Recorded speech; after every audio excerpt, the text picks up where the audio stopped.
Top Media is back. Yes, we're back after a long break and we'll be bringing you the best top 5, 10, 15s and more on YouTube. For a second I thought you forgot about us. Well, you're not getting rid of me that easily. Anyways, thanks for all the subscribers who've decided to stick around and enjoy. Oh, and don't forget to support us on Patreon if you like, which we finally got around to launching. A link is in the description. Check it out, it would be very much appreciated. Pancakes, healthy food. Alright, so I'm starting us off with an easy one here. Pancakes in themselves are mostly empty energy, calories, etc. And when you add maple syrup, you're in for a seriously unhealthy situation. But pancakes can be healthy, which is why they're included in this list. Pancakes made with oatmeal flour, egg whites only, etc. and served with fruits like blueberries, which are rich in antioxidants, are packed with good fats and slow-release energy which can get you through the day. In fact, well-made healthy pancakes can be better for you than most of the foods on this list. Although eggs contain a lot of protein, vitamin B12, iron, vitamin D, calcium and much more, frying them in any way in either oil or butter packs them with more cholesterol than you want to be consuming in your morning. Try poaching. It's a bit tricky at first, but once you get the hang of it, it's okay. A tiny drop of vinegar in the water makes a big difference, or failing that, boiling them, which is harder to get wrong. And in that way, you'll get all of the eggy goodness with just a fraction of the cholesterol. Breakfast biscuits are a relatively new and awful craze from cereal manufacturers who've seen the popularity of cereal bars decrease in recent years. They boast convenience and slow-release energy, which is designed to get you right through until lunchtime, but the facts are actually quite different. A survey of 39 products found in UK supermarkets found that almost half have the same or more sugar than a 30-gram serving of Cocoa Pops, which contains 3 teaspoons of sugar. Now, sugar does give you energy, of course, but it releases it super fast, meaning that you crash early. Couple that with bleached flours and fattening toppings, and you're looking at pretty bad breakfast fun. Breakfast biscuits, come on, you're eating biscuits. Let's not be silly. Rather than skipping breakfast or stopping off at those all too tempting fast food joints, you may be tempted to pick up a packet of instant oatmeal, which you throw in the microwave and enjoy. It is better than getting fast food, but it should be noted that it's not terribly good for you either.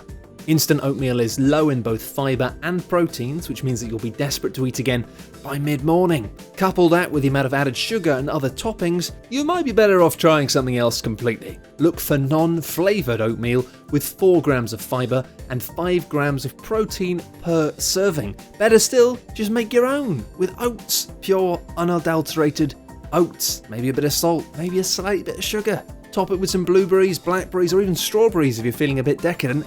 It's not as quick, but it's still pretty quick, and at least it's actually good for you. Sure, they may sound and, let's face it, taste like a healthier alternative to donuts and other forms of muffins, but most commercially manufactured brand muffins clock in at a staggering 800 calories, with most of it coming from sugar and fat. This is one breakfast food that adding blueberries cannot save. Your daily dose of caffeine in the morning might be the most important part of the day. It's certainly the most important part of mine, but many of us use it as a substitute for actually eating. And how many people have you spoken to who say they can't start the day without a cup of coffee? Now, while the caffeine kick might wake you up, if you're relying on coffee, especially those fatty coffee shop jobs full of whole milk, to get you through the morning on its own, then you're not achieving all you can. Coffee itself is good for you though. It's believed that it boosts memory, lowers the risk of Alzheimer's, heart disease and Parkinson's, and increases your metabolism. So there's no reason to cut it out of your breakfast, just drink it alongside some actual food.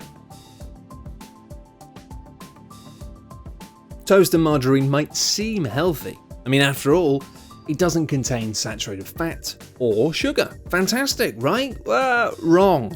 Most of the flour in commercially made breads is refined, meaning that you get very few nutrients and basically no fibre.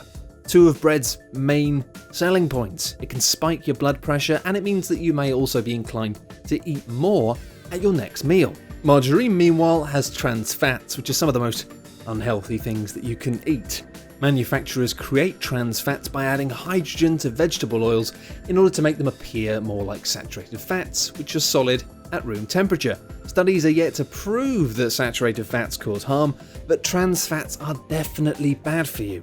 There's a massive amount of evidence that trans fats are highly inflammatory, increase your risk of disease, and also they just stick around in your body in weird places and make you lumpy, and won't go away when you exercise. Stay away from them. Not fruit juice, I hear you cry. Please leave me with my delicious fruit juice. I'm sorry. Yes, fruit juice is a terrible breakfast, and if you're trying to avoid hunger, weight gain, and chronic disease, you are trying to avoid those things, aren't you? You're supposed to. Anyway, many fruit juices on the market contain staggeringly little juice, and are often just loaded with sugar, or worse, high fructose corn syrup, which may make it taste delicious, but it's also going to increase your chance of type 2 diabetes by a lot. Scientifically, just a lot. And even 100% fruit juice contains a lot of natural sugar too. And although it's better for you, consuming large amounts of it can also affect your weight and health. There's no fat or fibre in fruit juices to slow down absorption, meaning that your blood sugar will rise very quickly and crash even quicker. Don't try to substitute juice for food. Freshly squeezed juices are obviously better, but don't look beyond water as a breakfast accompaniment. Water is good. And the thing is with fruit juice is if I sat you down in front of 12 oranges and told you to eat them, you probably wouldn't, but you can get through that amount of juice in no time at all. It's just too much sugar. White bread delivers very little nutritious value. Yeah, I'm sorry, white bread. I said it. Get over it. When a grain is refined, such as in the making of flour for white bread, the outermost and innermost layers of the grain are removed. This removes the fibre and about 25% of the protein, leaving behind the starch, says Erin Polinsky-Wade. Now, due to the low amounts of the fibre and protein that help to slow digestion, white bread is digested and absorbed very quickly, leading to blood sugar rising very sharply indeed.